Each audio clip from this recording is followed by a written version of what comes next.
Good morning, ladies and gentlemen. Eddie Marcus here again. Listen, the records of the ex-president number 45 indicates that when he stood before the American people or the public and stated that he was a very rich man, that he was a multi-billionaire, and that he was even richer than that he was really lying to the American people, that he is not that rich. In fact, the indication from the information, the evidence that has been presented to the American people thus far is that he was a fraud, that all he was doing was lying to the American people. And when you're lying to someone, you're trying to abuse them, you're trying to exploit them, you're trying to take advantage of their lack of knowledge. And that is what he was doing. He did so to the degree that the American people made him president of the United States. And all of the lies and the practices that he employed as a candidate, he exercised those same types of deceptions as president. And as he was being kicked out of the office, he continued to exercise those basic principles of deception and lying, and the American people still bought onto it. All because of the power of a lie. Now, I'm not trying to brag, but I want to talk about what I really know. I came to you as a candidate for president of the United States when I was in my 30s and in my 40s. But I didn't run as a rich man. I ran as a man who was poor, a man who did not have access to those resources that would allow me to enjoy my life. That same reputation of most of the people in the United States of America. My hope had been that since I was just like the majority of the people of America, that they would use that to understand how important it is for me to address those issues that deny myself and so many other people of this nation access. That was my hope.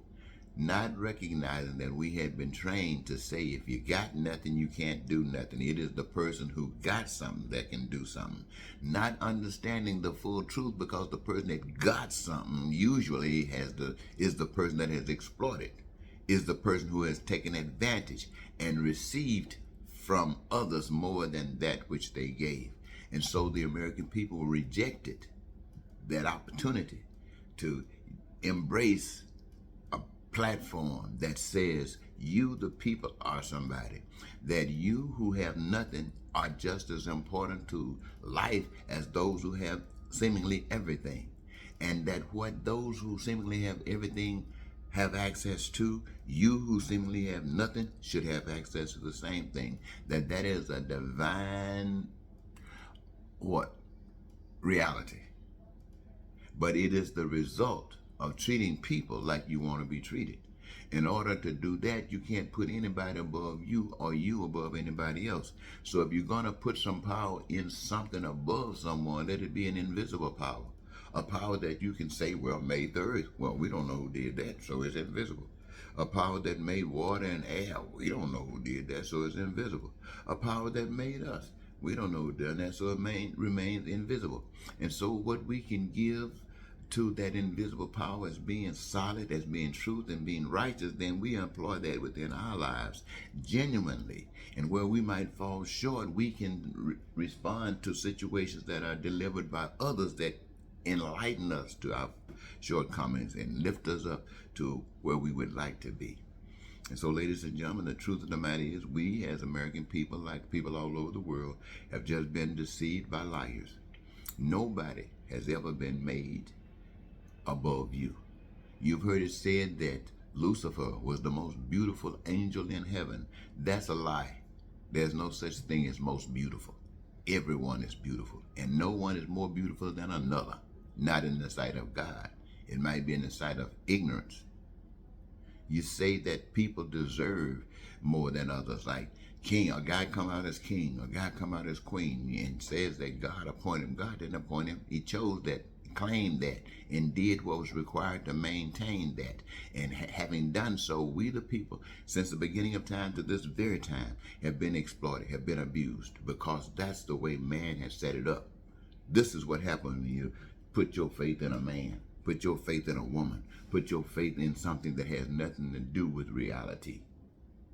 So my effort as spokesman and advocate for basic human rights for all people is to remind you that there is a God, though you can't see them.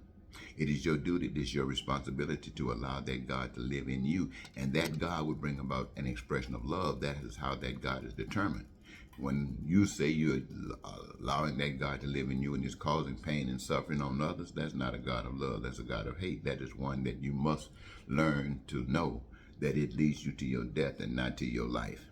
So, ladies and gentlemen, I just want to take a moment and tell you today it's fine to realize that finally the world can get a chance to see that the evidence that says that the number 45 president was a crook, was a voice for evil, can be made louder today.